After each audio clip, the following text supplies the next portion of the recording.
কেমন আছো আমার ছোট বন্ধুরা? আশা করছি তোমরা সবাই খুব ভালো আছো। আজকে যে গল্পটা আমি নিয়ে এসেছি ভীষণই সুন্দর। ওইটার ভিতরে খুব সুন্দর একটি শিক্ষা আছে। তোমরা কিন্তু গল্পটা মন দিয়ে শুনবে, কেমন?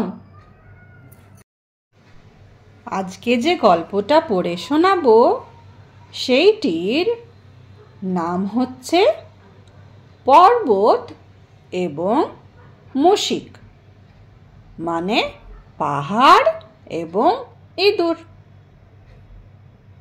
এই গল্পটা কিন্তু খুব সুন্দর। আশা করছি তোমরা সবাই মন দিয়ে শুনবে, কেমন? তো গল্প তাহলে শুরু করি, তোমরা মন দিয়ে শোনো। একদিন এক পর্বত ও এক মুশিকের জোর বুদ্ধির লড়াই চলছিল। বিশাল পর্বত মুশিককে ডেকে বলল, মানে ওই ইঁদুরকে ডেকে বলল আর কি, তুমি এত ছোট্ট প্রাণী যে, তোমাকে দেখলে আমার দয়া হয়।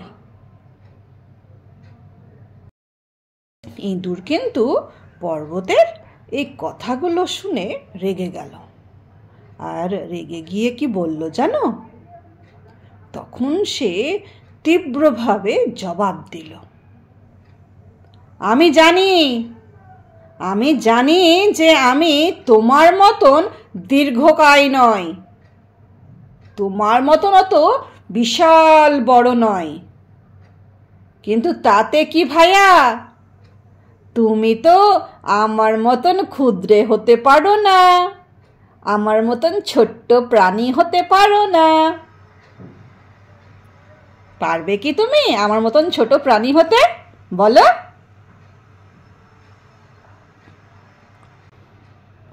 তখন পর্বত গর্বভরে উত্তর দিল, বড় চেহারার অনেক বেশি সুবিধা আছে, জানবে?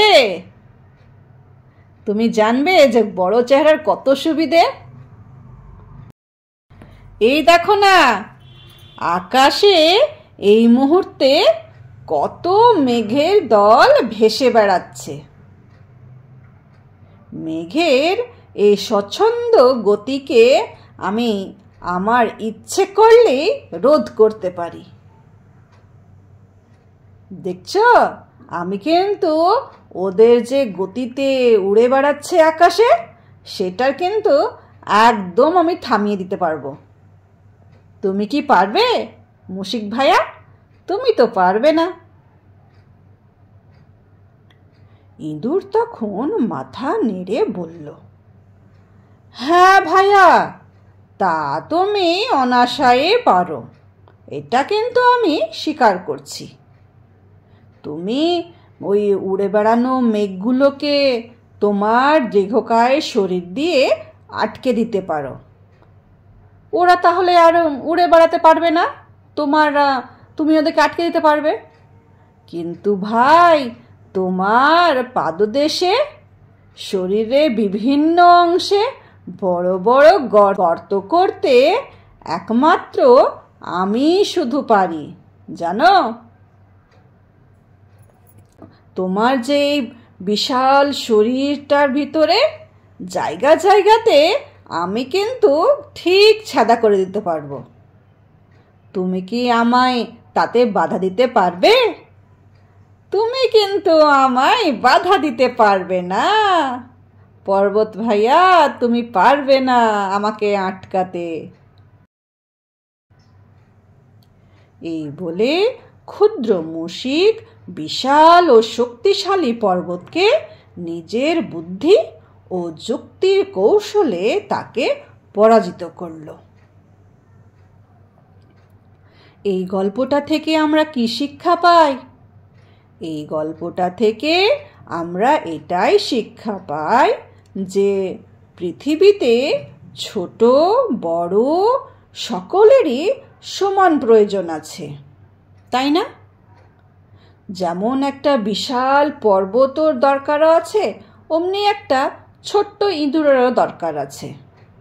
মানে প্রত্যেকেরই আপন আপন ইম্পর্টেন্স আছে, তাদের প্রত্যেকেরই এই প্রকৃতিতে প্রয়োজন আছে, তাই না?